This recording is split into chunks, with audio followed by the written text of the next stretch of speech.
Prime Minister, the leader of this country, Shri Narendra Modi ji,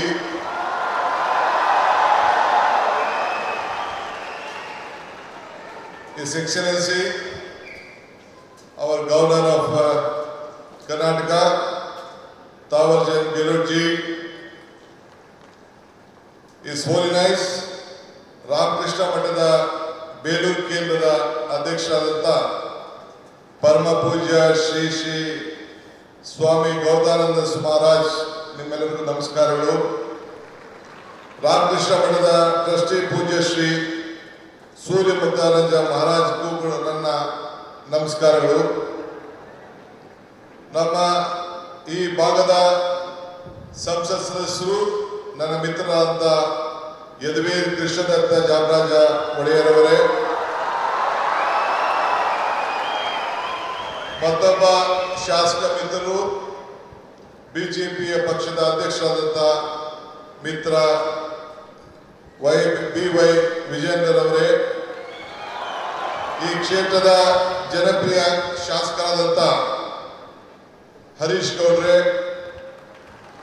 ಮತ್ತು ಮುಖ್ಯವಾಗಿ ಈ ಒಂದು ಪವಿತ್ರವಾದಂತಹ ಕಾರ್ಯಕ್ರಮದಲ್ಲಿ ಸಾವಿರಾರು ಸಂಖ್ಯೆಯಲ್ಲಿ ರಾಮಕೃಷ್ಣ ಪರಮಹಂಸರು, ವಿವೇಕಾನಂದರವರು ಮತ್ತು ತಾಯಿ ಅವರೆಲ್ಲ ಅನುಯಾಯಿಗಳಾಗಿ ಒಂದು ಭಕ್ತಿಪೂರ್ವವಾಗಿ ಸೇರಿದಂತ ಎಲ್ಲ ನನ್ನ ಬಂಧು ಭಗಿನಿಯರೇ, ಇದೊಂದು ದೊಡ್ಡ ಐತಿಹಾಸಿಕವಾದಂತಹ ಕಾರ್ಯಕ್ರಮ. ಯುವ ಶಕ್ತಿ, ಯುವ ಆಲೋಚನೆ, ಯುವ ಚಿಂತನೆ, ಇದೇ ವಿವೇಕಾನಂದರ ಚಿಂತನೆ. ನಾನು ಕೂಡ ನನ್ನ ಬದುಕಿನಲ್ಲಿ ಇದನ್ನ ಅಳವಡಿಸಿಕೊಳ್ಬೇಕು ಅಂತ ಹೇಳಿ ಬಹಳ ಚಿಕ್ಕ ವಯಸ್ಸಿನಲ್ಲಿ ಪ್ರಯತ್ನವನ್ನು ನಾನು ಮಾಡ್ತಾ ಇದ್ದೇನೆ. ಈ ಹೊಸ ಚಿಂತನೆ ಒಂದು ಬದಲಾವಣೆಯ ಒಂದು ಆರಂಭ. ಇವತ್ತು ಯುವಕರ ಕನಸು ದೇಶದ ಕನಸಾಗಿದೆ. ನಾವು ಇಬ್ಬರು ಯುವಕರನ್ನು ನಾವು ಗಮನಿಸಿದ್ದೇವೆ. ನಮ್ಮ ಯುವಕರು, ವಿದ್ಯಾರ್ಥಿಗಳು ಇಡೀ ರಾಷ್ಟ್ರಕ್ಕೆ ಏನು ಸ್ವಾಮಿ ವಿವೇಕಾನಂದವರು ಕೊಟ್ಟ ಆದೇಶವನ್ನ ನನ್ನ ಯುವಕರು ನಮ್ಮೆಲ್ಲರೂ ಕೂಡ ಒಂದು ಸಂದೇಶವನ್ನು ಕೊಟ್ಟಿದ್ದಾರೆ. ಎಲ್ಲ ರಾಮಕೃಷ್ಣ ವಿದ್ಯಾಶಾಲೆ ಎಲ್ಲ ನನ್ನ ಯುವಕ ವಿದ್ಯಾರ್ಥಿಗಳಿಗೆ ನನ್ನ ಸಾಷ್ಟಾಂಗ ನಮಸ್ಕಾರಗಳನ್ನು ಅರ್ಪಿಸಲಿಕ್ಕೆ ನಾನು ಬಯಸ್ತಾ ಇದ್ದೇನೆ. ಇದು ನಮ್ಮ ಸರ್ಕಾರದ ಆಲೋಚನೆ ಕೂಡ ವಿವೇಕಾನಂದರ ಆಲೋಚನೆಯನ್ನ ಹಮ್ಮಿಕೊಂಡಿದ್ದೇನೆ. ಯುವ ಯುಗ, ನವಯುಗ, ಇದೇ ನಮ್ಮ ದೊಡ್ಡ ಘೋಷಣೆ ಅಂತ ಹೇಳಿಕ್ಕೆ ನನಗೆ ಬಹಳ ಸಂತೋಷ ಆಗ್ತದೆ.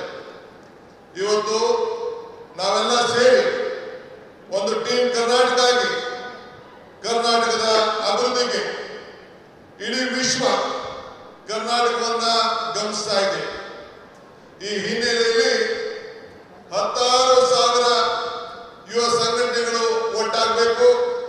ಇಡೀ ಪಂಚಾಯತ್ಗಳಲ್ಲಿ, ಮುನ್ಸಿಪಾಲಿಟಿಗಳಲ್ಲಿ ಸಂಘಗಳು ಬೇರೂಡಬೇಕು ಅಂತ ಹೇಳಿ ನಾನು ಕೂಡ ಒಂದು ಹೊಸ ಚಿಂತನೆಯನ್ನ ಪ್ರಾರಂಭವನ್ನು ನಾನು ಮಾಡ್ತಾ ಇದ್ದೇನೆ.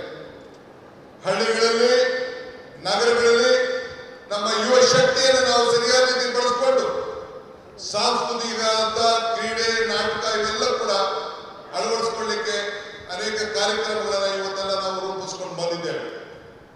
ಈ ಮೂಲಕ ನಮ್ಮ ಯುವಕರಲ್ಲಿ ಒಂದು ದೈಹಿಕವಾದಂತಹ ಶಕ್ತಿಯನ್ನು, ಮಾನಸಿಕವಾದಂತಹ ಶಕ್ತಿಯನ್ನ ಇವತ್ತು ನಾವೆಲ್ಲರೂ ಕೂಡ ಕಾಪಾಡಲಿಕ್ಕೆ ನಾವೆಲ್ಲ ಕೂಡ ಬದ್ಧರಾಗಿ ಇವತ್ತು ಕೆಲಸವನ್ನು ಮಾಡಬೇಕಾಗಿದೆ. ಬಂಧುಗಳೇ, ಈಗ ತಾನೇ ನಾವು ಟಿವಿಯಲ್ಲಿ ಚಿತ್ರವನ್ನ ಗಮನಿಸ್ತೋ.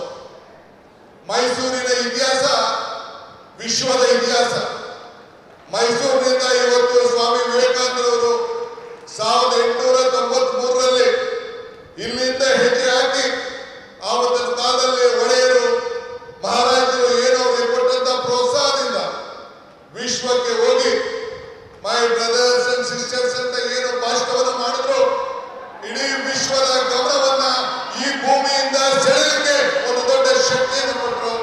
ಅದಕ್ಕೆ ನಾನು ನಮ್ಮ ಹಿರಿಯರಂತ ಮಹಾರಾಜರಿಗೆ, ಅವತ್ತಿನ ಕಾಲದ ಮಹಾರಾಜರಿಗೆ ನನ್ನ ಸಾಕ್ಷಾತ್ ನಮಸ್ಕಾರಗಳನ್ನು ಅರ್ಪಿಸಕ್ಕೆ ನಾನು ಬಯಸ್ತಾ ಇದ್ದೇನೆ.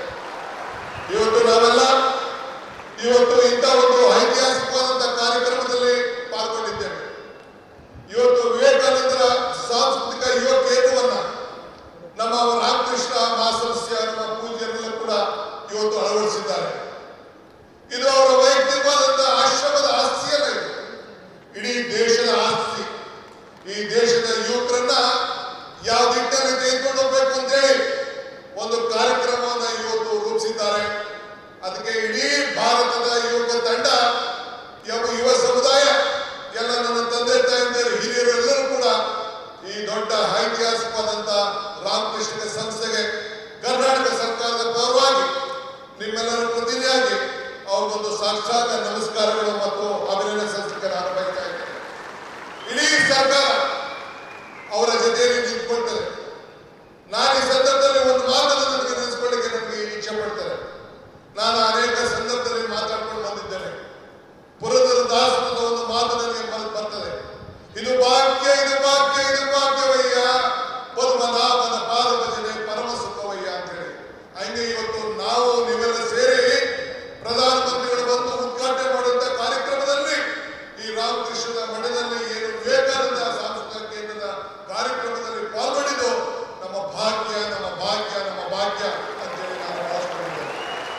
ಬಂಧುಗಳೇ, ನಾನು ಹೆಚ್ಚಿಗೆ ಮಾತಾಡೋದು ಇಲ್ಲೇನೂ ಇಲ್ಲ. ಮಾತಾಡಿದ್ರೆ ಬಹಳ ಗಂಟೆಗಟ್ಟಲೆ ಮಾತಾಡುವಂತ ವಿಚಾರಗಳಿದೆ. ಇವತ್ತು ವಿವೇಕಾನಂದರ ತ್ಯಾಗ ನಮ್ಮೆಲ್ಲರಿಗೂ ಕೂಡ ಇವತ್ತು ಸ್ಫೂರ್ತಿಯಾಗಿದೆ.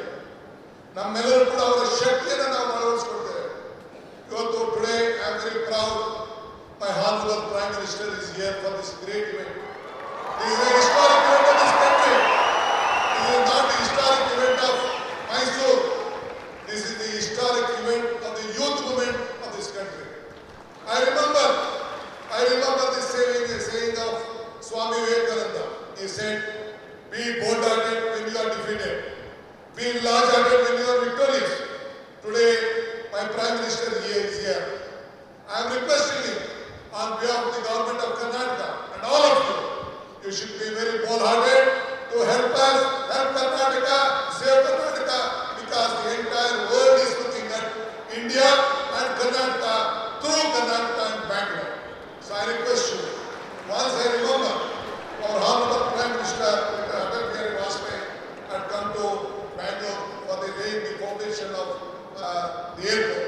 He said, there was a time when the world leaders used to come to Delhi, then they used to come to Calcutta, Mumbai, Chennai, Hyderabad and different part of the country.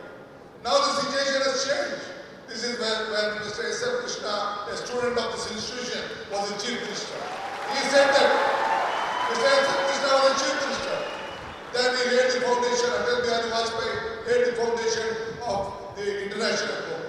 Then Mr. Vajpayee said, the situation has come, the world leaders are first coming to Karnataka and Bangalore, then they are coming to Delhi. This is the strength of this great people, our people of the country. Sir, Prime Minister, you see the weather, you see the culture. This is the strength of this great state. The entire state stands with you. We want to work together. We want to work with the federal state.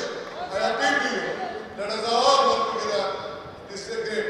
This is the Sankalpa Bhumi.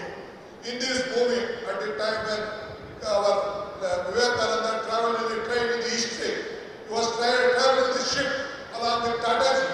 Then Tataji asked, what has to be done? He said, India is poor.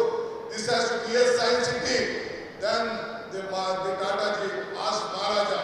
One day Maharaja gave more than 300 acres of land in Bangalore. That is the Indian Institute of Science, which is in Bangalore. That is the contribution of Maharaja to the science of this country. That is what the Maharaja has done, and Tata's helped us. That is why I would like you. This is the great state, great city, and India has to grow with Karnataka, and Karnataka will be with you. Let us work together, make this country proud. I don't want to tell more. I have a lot of things, but I have given only 5 minutes time. I don't want to waste your time. Prime Minister, message is very much important for the country. Let us work together. Let us build Karnataka. Let us build India, a strong India. Jai